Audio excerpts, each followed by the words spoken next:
చీర అంటే ఏదో స్త్రీలు కట్టుకునే చీర అని కాదు, రాముడు నారచీరలో కట్టుకున్నాడు అంటారు. చీర అంటే వస్త్రము అని. శృంగారము అన్న మాటకు అర్థం ఏమిటంటే పరమ పవిత్రమైనది, శుద్ధమైనది అని అర్థం. కట్టుకున్న బట్టని బట్టి మనిషి యొక్క జీవన విధానం తెలుస్తుంది.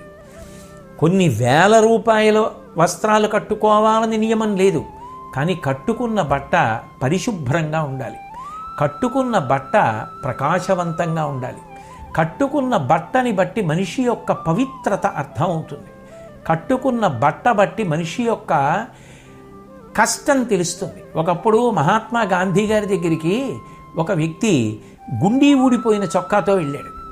వెడితే ఆయన ఆ వ్యక్తి చొక్కా వంక చూసన్నారు, నీ సోమరితనం, నీ భార్య సోమరితనం నువ్వు వేసుకున్న చొక్కాలో తెలుస్తున్నాయన్నారు. ఆయన ఆశ్చర్యపోయాడు, నీ చొక్కాకి గుండీ ఊడిపోతే నువ్వు కుట్టుకోలేవా?